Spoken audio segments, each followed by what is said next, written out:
Thank you. Thank you, Ms. Madhur Gopal. Thank you for the introduction.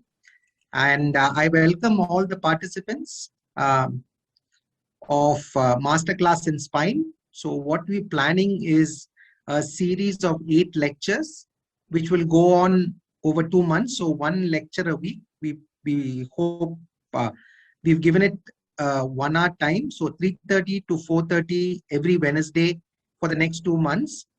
We hope to cover a whole range of topics in spine. And spine is interesting because, I know a lot of you are general practitioners and many more are orthopedic surgeons. So in general practice, spine related problems, neck and back pain, is regarded as the second most common reason why people see a doctor worldwide. So the second, and as general practitioners, I'm sure you see a lot of neck and back pains. And as orthopedic surgeons in practice, a large percentage of your OPD practice is probably spine related. So I think it's worthwhile getting updated with spinal surgeries or spinal practices, what works and what doesn't work. So I hope the session is useful for all of you. I want to make this as interactive as possible. So I will restrict my talk to 30 minutes, following which we will have a question and answer session. So if you have questions to ask, you can type it on the chat box on the side, or you can type to the WhatsApp groups that have been, the 2 WhatsApp groups that have been created. You can type the questions there and I will attempt to answer every single one of them. Thank you very much again for joining us, and I hope it's a fruitful session for you.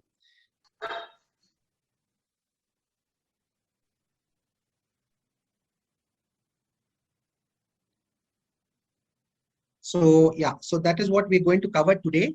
We're just going to cover low back pain. So we're not covering neck pain, we're not covering disc problems, disc herniation and slip discs and things like that. We're just focusing on low back pain today. We'll cover a whole gamut of things, what kind of back pains there are, what are the treatment options, and what works and what doesn't work and things.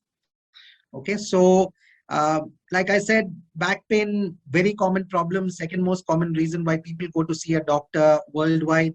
It can happen at any age. You have teenagers, you have people in their 30s, 40s complaining of a lot of back pain. And, being from Bangalore, which is an IT center, we do get a lot of people with neck and back problems, predominantly due to posture, sitting for long periods of time and things like that. So back pain is a very common thing, and it's, the peak starts early in the 30s. So we're going to discuss 2 clinical scenarios. One is acute back pain and one is chronic back pain. So back pain radiating to the leg, either due to a disc herniation or due to lumbar canal stenosis, we will keep for the next session, which we will discuss next week. So we're just going to talk about acute and chronic back pain.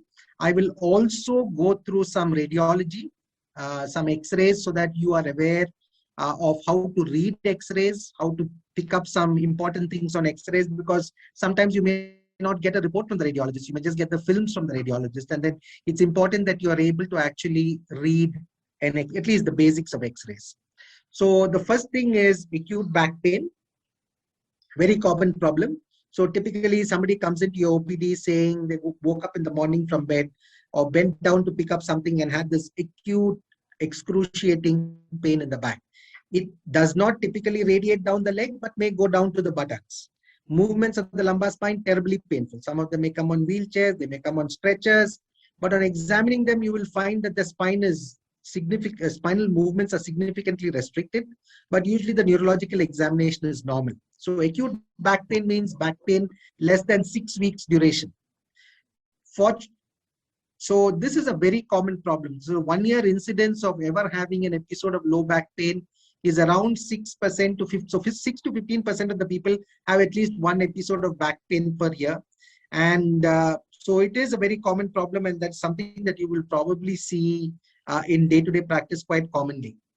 Fortunately, the natural history of it is very favorable. In a majority of people, the symptoms subside spontaneously. So with or without treatment. So X-rays and MRI scans are not usually required in people presenting with acute low back pain. And the management is usually a combination of some simple anti-inflammatory medications and and physiotherapy. So that is the management. A majority of them, more than 95% of them, will settle down.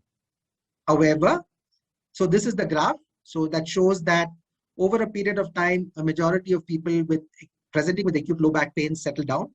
Some of them don't settle down, or some of them keep getting recurrent pain. So 50% of them may have a recurrence in the first year. Around 60% may have a recurrence within 2 years. So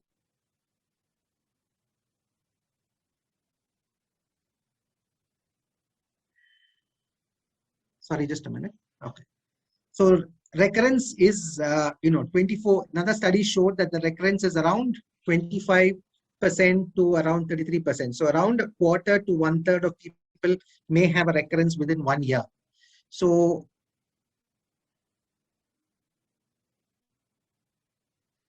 what are the factors that are associated with recurrence? One is people with older people can have a recurrence of back pain. People who present with significant intensive pain initially may have back pain, may have recurrence. People who have depression, anxiety, and stress tend to have prolonged pain and tend to have recurrence of pain. If they feel that the pain is going to continue, then it may continue. Compensable low back pain is not a major problem in India, but in other countries, workers' compensation issues are significant. So I will not cover that. And number of days of reduced activity due to low back pain. So if you tell somebody to take prolonged periods of rest for low back pain, it is likely that their back pain may continue, become chronic, or their back pain may recur. So reduced activity or bed rest is definitely not a treatment for prolonged reduced activity or bed rest is not a treatment for low back pain. Okay? So there are some words that you should be avoiding when you are having a consultation, because telling patients that your disc is damaged or the spine is damaged, that your disc is torn, that you may get paralyzed, telling them not to move, telling them to take prolonged bed rest, telling them to avoid bending and lifting, telling them to avoid traveling on a bike, telling them to use a brace or a belt for long periods of time. All of this actually gives a negative impact to the patient. So they start thinking that there's something really wrong with their backs. And that kind of anxiety and stress that develops because of your words can prolong pain, can cause pain to recur. So it's very, very important that during a consultation for back pain, that you have only positive things to say to the patient. You tell them that, it's an acute back pain. A majority of people will settle down. There's nothing to worry. You'll be able to get back into normal activities. Tell them not to take prolonged bed rest, because prolonged bed rest, we know, worsens the problem. And there are some people who are told not to bend and lift. So they spend their whole lives not bending and lifting. There's hardly anything that, you can do without bending and lifting. So bending and lifting really doesn't do anything bad to the back. If you have to bend and lift anything, you tell them you bend your knees and lift. Don't bend straight away. But giving this negative kind of advice, like don't do this and don't do that and don't do this, can actually worsen the pain, can prolong the pain, and cause recurrence of pain. So be very careful with the words that you use during a consultation. So that is acute back pain. So we know that acute back pain, short duration back pains invariably settle down. They probably just need some physiotherapy and some NSAIDs, and they will settle down. So some of them develop chronic back pain. So chronic back pain is back pain usually more than 3 months duration. Chronic back pain usually does not radiate below the knees, but may radiate to the buttocks and the back of the thighs. So having back of the thigh pain is not referred to as radiculopathy. Back of thigh pain is usually referred pain from either the facet joints in the back or the sacroiliac joints. So it's not called radicular pain and may not be a sign of a slip disc. So a lot of back pains can be referred to the buttocks or the back of the thighs. Invariably, they have normal neurological examination, although the spinal movements may be restricted. And the causes are many. Maybe muscular fatigue and poor posture and sitting for long periods of time. In older patients, it may be because of arthritis in the facet joints at the back, or it may be due to wear and tear in the discs, something called disc degeneration. It may be due to other pathologies like spondylolisthesis and spondylolysis, which we will discuss later. Stress and anxiety, we know, plays a large part in prolonging and perpetuating back pain. And in patients who have chronic back pain, it is worthwhile getting some imaging done in the form of X-rays and MRIs to find out why they're having pain. Okay, so we've discussed two parts. We've talked about acute back pain. We've talked about chronic back pain. Chronic back pain can be further divided into three broad categories. One is mechanical back pain, one is inflammatory back pain, and one is back pain due to tumors and infections. And they are different. And you can actually, from your history itself, by speaking to the patient, know actually what the cause of the back pain is. So typically mechanical back pains are dull aching back pains. They're increased with activity. They're relieved by rest and usually do not radiate below the knee. So it may go up to the posterior thigh. This is called mechanical back pain. It is activity related, increased with activity, as opposed to inflammatory back pain. Now, inflammatory back pain is pain that is felt more in the morning and after rest, and it may be associated with some spine stiffness. They may radiate to the back of the thighs, but typically they feel that by, after they walk around a bit and warm up a bit, the pain reduces. So this is inflammatory back pain, may be associated with other joint pains, and is very typical of something called seronegative spondyloarthropathy, or some kind of a rheumatological problem. And one of the common ones is ankylosing spondylitis, and it may show up as sacroiliitis on the MRI scan. So the important thing is, if you're getting an MRI scan for chronic back pain, make sure that the sacroiliac joints are visualized and reported on by the radiologist. So the third group is back pain relating to tumors and infections.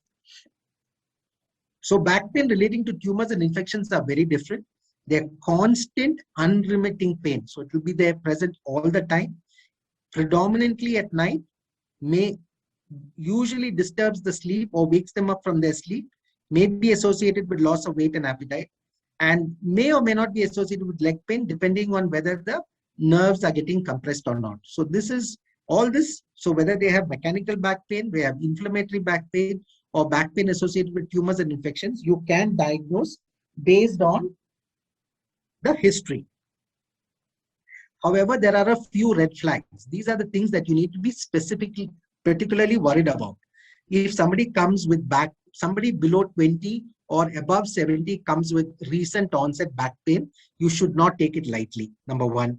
Number two, anybody comes with back pain following a fall or an injury, you should not take it lightly. They need to be investigated. They need to be imaged. If the back pain is severe and associated with fever and loss of weight, please investigate them either with X-rays, MRIs, or blood tests. If there is worsening leg pain, numbness, weakness in the legs, or bladder problems, they need to be taken seriously and investigated. If there is continuous pain at rest and at night that disturbs sleep, it should not be neglected, should be taken more seriously. And symptoms not settling down with simple medications and physio need to be looked in a little more in the form of some tests, which usually includes X-rays and MRI scan. Okay, so just a brief thing about X-rays. I'll talk a little bit about X-rays this week. We will discuss something about MRIs next week. So just briefly about X-rays, how to read an X-ray of the spine. So there is something called the ABC of spine X-rays. So first you look at the alignment, then you look at the bone, then you look at the cartilage, which is the disc, and then the soft tissue. So the first thing that you look at is the alignment. So in an AP X-ray, the spine is usually straight in this fashion. Okay, if there is any bend in the spine, it may be a scoliosis or it may be a list. Also on the X-ray, you need to count the ribs. You need to look at the sacroiliac joints, which are these joints on the side here. And you can see the hips in some of the X-rays. So on the AP X-rays, for alignment, this is what you look at. The second one is make sure that the alignment of the spine, if you draw a straight line across the spinous process, is perpendicular to a line drawn along the tops of the iliac crests. The second one is alignment in the lateral view. Usually the lumbar spine has got a small curve. It's called a lumbar lordosis. So that's what it looks like. But all the vertebra fall in that arc of a circle. So that is something that you need to remember. If there is any translation or forward or backward movement of one vertebra, maybe you may be dealing with something called spondylolisthesis, which we will look at later. Okay. Second one is to look at the bone. So look at each vertebra separately. So if you look at a vertebra like this, look at the transverse processes, look at the upper and lower end plates of the body, look at the transverse process on the other side. Once you see that, look at the pedicles on both sides, which may be affected in some cases, and look at the spinous process. So look at each vertebra separately and do the same thing on the lateral view. So look at each vertebra separately. And C is cartilage or disc. So look at the height of the disc at each level. With age, we know that discs degenerate and the disc height may reduce. It really doesn't, may or may not be associated with back pain. Just the reduction in disc height is not a big disease. So usually the height of the disc at one level is the average of the height above and below. And that gives you an idea if the disc space is reduced or not. It just means that the disc is a little worn out. Not all worn out discs cause pain. So also look at the foramen there on the X-rays, and that is where the nerve roots come out from, and there may be some impingement on the nerve roots in the foramen. It's also important to look at the soft tissues on the X-ray. You may see something like an aortic aneurysm sometimes with calcified margins, or you may see, that's the normal psoas shadows that you see. Sometimes in good X-rays, you can see the psoas shadow properly. You may be able to detect a psoas abscess based on the X-ray alone. Okay. This is something that is very commonly seen on X-rays. It's called a spina bifida, which is a congenital issue. Usually does not cause any clinical symptoms. Okay, so it has been reported in around 60% of patients. Does not alter the biomechanics. The incidence is around 10 to 20%. Don't worry about it. It's a congenital problem. Usually is not associated with any clinical symptoms. Second one is something called sacralization and lumbarization of the spine. Sometimes the lower lumbar vertebra may be joined to the sacrum. That's called sacralization of L5. Like this on the side here, you can see large transverse processes here, which are fused with the sacrum. You can see it unilateral fusion here. The previous picture I showed you was bilateral fusion. So nothing much to worry. Is just be careful of numbering it. But sacralization or lumbarization of vertebra really do not cause any clinically significant problems by itself. The other one is spondylosis. Everybody says, you know, I got spondylosis, I got spondylitis. Spondylitis is a less preferred term because it usually, when we say itis, we think of any inflammatory or infective condition. So spondylosis is the best terminology to use. And it usually means it's just osteoarthritis in the spine, and it's an age-related process. 27 to 37% of the asymptomatic population will have some form of spondylosis. And in patients older than 40 years, more than 80% will have some form of spondylosis or osteoarthritis of the spine. And it shows as osteophytes in the spine. And osteophytes per se do not cause symptoms. So if the osteophyte goes and presses on the nerve, they may get symptoms, but osteophytes per se do not cause symptoms. The other condition that you may come across is something called spondylolysis. So it's different from spondylosis, which is osteoarthritis. Spondylolysis means a break, and lysis is a break in this portion of the spine called the pars interarticularis. And so that's what it looks like on the X-ray. You can see that there is a break in the hook there. Can cause back pain, can rarely cause leg pain. The incidence is around 5 to 6%, more in boys, more in athletes, and it's usually in the L5 level. May be seen in fast bowlers. 10% of cricket fast bowlers have it, badminton players tend to have it, and gymnasts tend to have it. So that is spondylolysis. So some of them, so this is what a spondylolysis looks like. The break in that hook there, spondylolysis, some of them may slip, but the chances of slipping reduce with age. As they grow older, the chances of slipping reduces. So if they slip, it is usually during the teenage years or in the 20s. The next condition that we see on the X-ray is something called spondylolisthesis. Listhesis means slip. So one vertebra has slipped forward over the other one, either because of a break in the hook or because the hook at the back is not formed properly, called a dysplastic listhesis. If the hook is broken, it's called a lytic listhesis. So it may cause back pain, it may cause leg pain, it may cause some weakness in the legs, and may progress in adolescence or in the teenage years. So this is what it looks like on the X-ray. You can see that the alignment is not right. All these vertebrae are in one line. you can see that this vertebra is here and this one has slipped forward a bit. This one has slipped forward more. This is called spondylolisthesis. So just to familiarize you with some of the terminologies that you may see on X-rays, we will discuss about MRIs in the next session. So coming back to back pain itself, so this is an X-ray and an MRI scan of a 35-year-old nurse presenting with chronic back pain of 12 months.